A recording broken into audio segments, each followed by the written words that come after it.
Ain't nothing peculiar about the way that I was raised, and my arm is on the way. Now.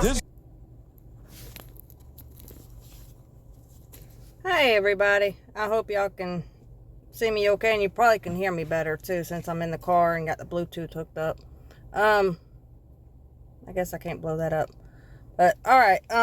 So I was going to try and do this earlier. I even left the house early and everything to get it done, but something happened and I wanted to help these people, so that's what I did. And so now I'm off of work and we're going to try this again. Now, with this being, let's see, how long is it? 24 minutes. Okay, with so much that we're talking about, now I might break the breakdowns down a little bit more, so that way, because I'm going to be, like, I guess, like, reacting to it too, because I haven't really, like, heard it in a while. And, and we're gonna talk about it and stuff as well. So let's go ahead and get into it, y'all.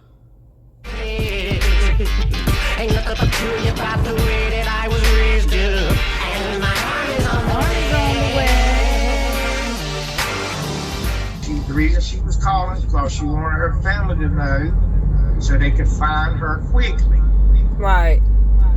And what else?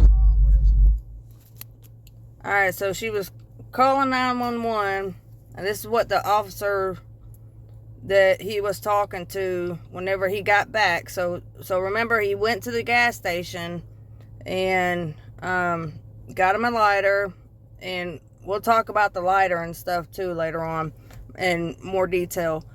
But oh, and one of the misconceptions was, and this came from the maintenance guy, and I guess it's like known for him to lie and exaggerate and stuff. So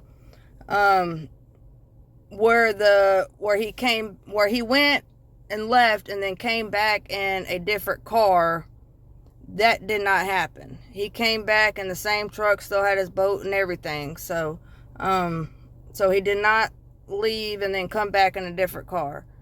Now the next day, when he went back out there, I guess to speak with the family or meet up with them or something, the next day, that's when he went in his other car, which, I mean, would make sense because he's not carrying his boat. So so that was one of the misunderstandings that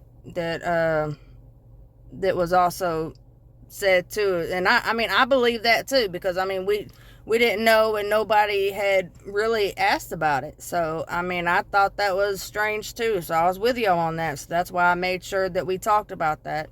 And so he did clear that up, that, you know, that was not what happened, that, you know, he had came back from the gas station to get the lighter real quick. He came back and then he was still in his truck and still had his boat and everything. So he did not leave, come back in a different car. So that didn't happen. He said something else anyway.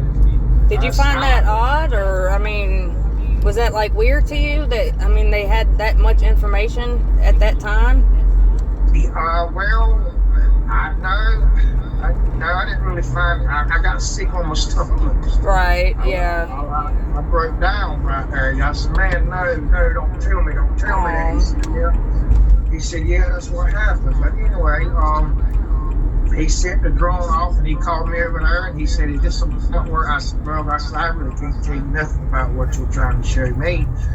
But anyway, I looked, and there came another officer with one of the park rangers. Came another officer with one of the park rangers. And I told the park ranger where I was at, and I asked him, I said, "Listen, sir," I said, "Do you know every path in this river, right?" He said, "Yes, sir." I said, "Do you know the path that goes into that big slough over there?" He said, "Yes, sir." I said, "You go to the slough, and now remember, the path that she supposedly went on was a restricted area, and she was hidden. So that's my oldest son, y'all, peeking in at me. We're getting home at the same time. But it was supposedly, or it was a restricted area that she went to, but she wanted to be found quickly. But then she was in the water, covered up with debris, and a log on her. So yeah, none of that makes sense.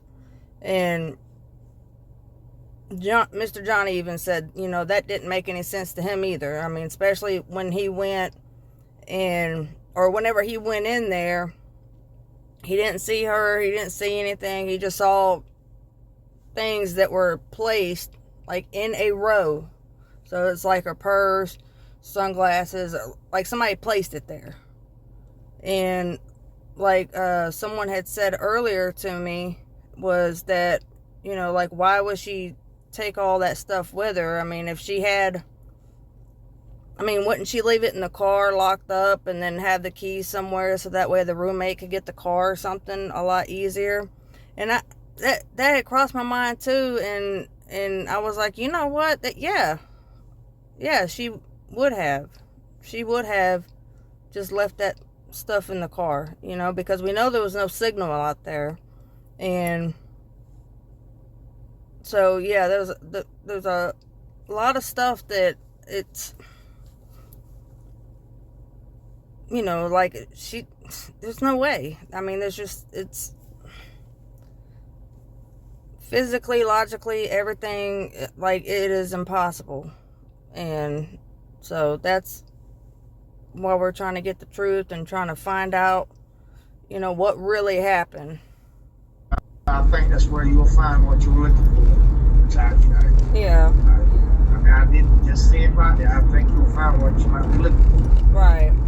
But anyway, they might have came back 25 minutes later or something like that, and I asked him, I said, did you find me? Did you find her? He said, yes, sir, we did. And that was the end of it. And then the cops never talked to you again, or like? They had like 18 babies from that point. When I asked him, I said, there was $500 in there, correct? He wouldn't even answer. Oh, wow. Yeah, and then... Okay, so I asked him if that was like pretty much the end of it with him, or did they ever come back and talk to him again. He had told him, like, hey, this is pretty much like where I found her stuff. Like, if you go back down this path, there was a slough or whatever, you might find what you're looking for. So they went back there, and I guess whenever they came back, Mr. Johnny was still there, and he was like, did y'all find what y'all were looking for? Did y'all find her or anything? And they said, yeah, we did. So, and I had asked Mr. Johnny, I said, did you think that was odd that, like, they knew all these details, like from the get-go, like they knew every little detail, even though she didn't leave her, say her name. They could not ping her location. Remember, her phone was on airplane mode. And what else? Yeah, they couldn't find her location. So, and she didn't ever say her name. And, Lumberton River State Park, that's a pretty good sized place. And, they could be anywhere in there, and there's no signal, it just don't make no sense. But I asked them, I was like, well, did you find that odd that they knew all those details, and that they were, and that was another thing too, like, usually law enforcement, which may be in a smaller town like that or something, maybe they would, like, yeah, such and such happened or whatever, but usually they don't. But it seems like it was already supposed to be a narrative going into play. So the officer's like, yeah, this, that, and the other. So And that always stuck out to me. Like, how did he know? How did they know? Like, all these little details, you know? And, so, and then Mr. Johnny says, you know, at that time, you know, I wasn't really thinking, you know, like, really, it didn't really dawn on him, you know, which, I mean, I can understand. And he's just like, you know, he got sick on his stomach, you know, like, and I can imagine, you know, hearing that, and then, you know, hearing someone cry, and then the sound. Yeah, I can imagine it was probably,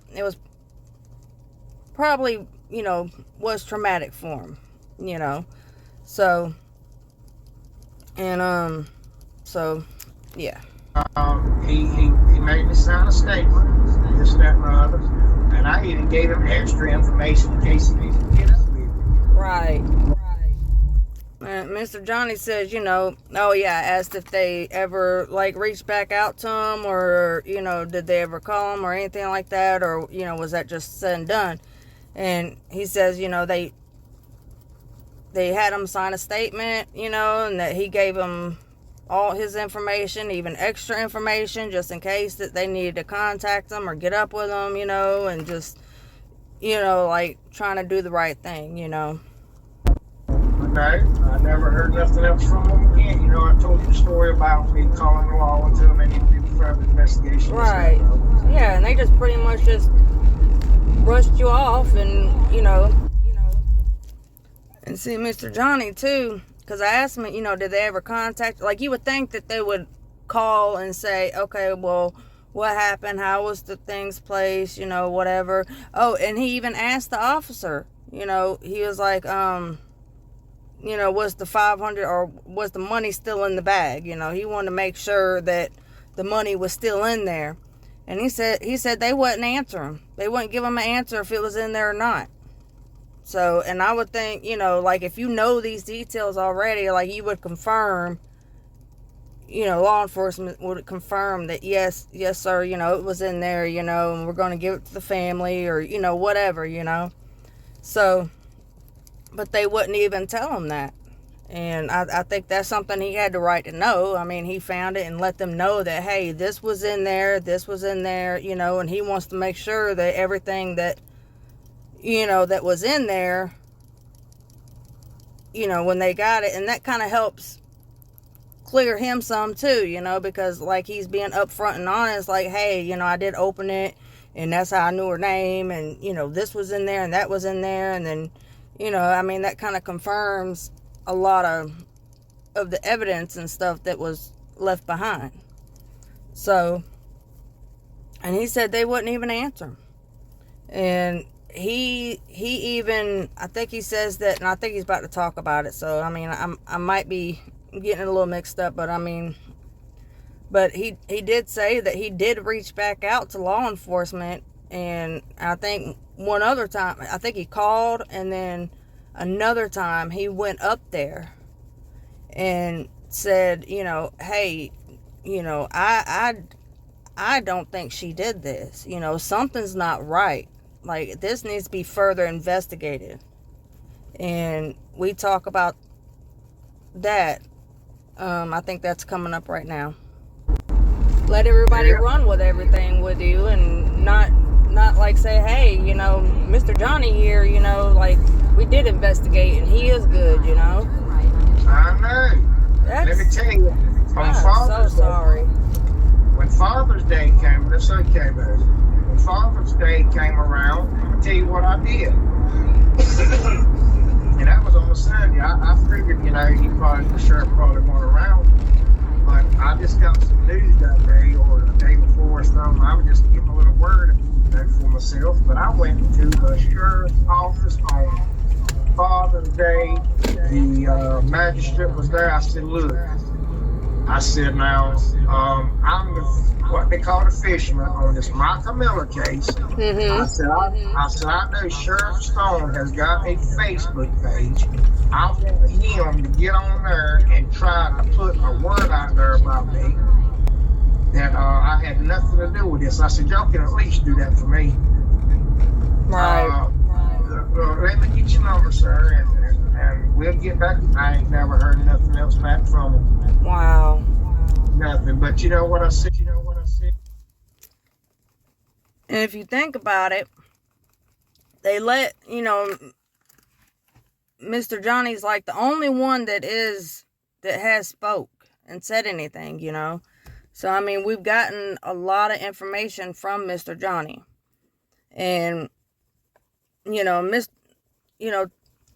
it seems like he feels bad for the situation, and then also, too, you got to think that when you're put in a situation like this, and then, you have all these other factors, I mean, it is dangerous for him.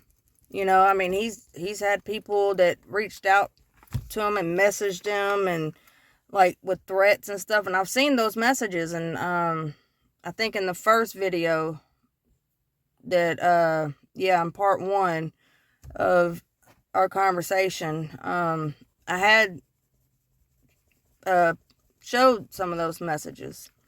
And I mean, that's sad. I mean, you don't show people hate and, threats and things like that. I mean, you just don't do that. I mean, that does not help a situation. That just makes the situation worse. Like, that makes somebody not want to talk at all, And if we want answers, then we have to go about it in the right way, So, but, and, he went up there and he's like, look, can y'all got a Facebook? Y'all got these social media things? I mean, can y'all at least make a statement saying that, hey, I was just a witness, and that way people can, stop threatening him and putting him in harm's way and letting people know that, hey, he didn't do anything, and they wouldn't even do that. So, and I mean, to me, it seems like, and this was always like my second thoughts. I've had 2 different theories about the fisherman, but my second thought was, and this what I'm more leaning to now, was that, since he was the only one talking and he did end up in the mix, it's like, okay, well, just let him keep talking and let people keep going after him, because while they're looking at him, they're not looking over here at what we're doing, so they just let him be the distraction. They were like, oh, okay, like, that just worked out perfectly for them. I mean, if you think about it, I mean, that was just like the perfect distraction. Like, oh, okay, everybody's, worried about the fisherman, and what he's got going on and what he had to do with it, or if he had anything to do with it, and everybody's talking about that. So they're not over here looking at our investigation that we did not do, and they're not looking at, money exchanging in places and who was involved, and, we're people not paying attention to that, so, I mean, there's that aspect of things too, so they did not let him, so they wouldn't even, like, say anything, and then he gave him his number again. He was like, hey, this needs to be investigated. Like, I mean, I could tell y'all more things. I could tell y'all everything. And, they wouldn't even give him the time of day. So, I mean, that just makes law enforcement look even shadier. And we already know that Robeson County don't investigate nothing, son. And we know that literally. And especially if you're a woman in Robeson County and you end up passed, they're going to rule it one way. They do not care. They don't want to deal with it. They're going to rule it one way. And it's going to be the same way that Mica was ruled. Veronica. What's that? I said it probably won't matter no way if you said anything or not, because everybody thinks the Robeson County laws is corrupt anyway. Yeah. You know what I'm saying? Oh yeah. But let me see if I left anything out. And that's so sad. I mean, especially like that's your town and stuff. I mean, that's gotta hurt so bad. I mean, that's your place, and there's There was three girls. We got a place over here in Loma that's bad for drugs, and there was three girls that came up dead. Never found out. You know, that's been a few years. One of them actually was my cousin that I found out. There still had never been nothing found out who did that to them. That's been a few years back. But you know what I always say, Russ? What's that? If they are, God, this is what I always say. God knows they're the one that's got the faith. Oh yeah, oh yeah. And then I mean y'all hear that? Like there was three girls that came up past, and one of them turned out to be his cousin, and he said that was like 2 years ago. And he said there still hasn't been any kind of updates or, you know, like who did it or what, you know, like it's just like, okay, well, you know, it's just some more people passed away, you know, so what? You know, because Robeson County don't want to deal with it. And I've done videos about cases in Robeson County, and, you know, I mean, it is sad, and I feel so bad for the people in Robeson County, the good people that are there, because, I mean, they're just kind of stuck in the crossfire and, you know, nowhere to turn. That's why a lot of people do go to Robeson County to take care of dirty work. And that is a known fact, that that's one of the places that people will go to take care of dirty work. And it's unfortunate for the good people that are there, you know. But I'm going to go ahead and stop it here at this point, since I think that makes a good stopping point right there. But like I said, I'm going to have to break this up probably a little bit more, since, you know, with the commentary and everything. And I need to get inside and get ready for bed. And but I love y'all, and I appreciate every one of y'all. Comment, let me know what y'all think. If there's anything else that we might need to listen to more, listen out for in the next conversations, and that we break down, because I mean, it is a lot to take in, and I mean, I miss things, so I mean, we're all going to miss things, but with everyone listening and taking notes, that's when we can come together in the comments and we can say, hey, you know what? I didn't even notice that, you know, and I love that. I love that. And because y'all make a lot of great points that I didn't think about, or y'all make great points that say, okay, well, that does make sense. You know, I was thinking that, but I didn't want to just come out and say it, you know. But I appreciate every one of y'all. And y'all be sure to like it.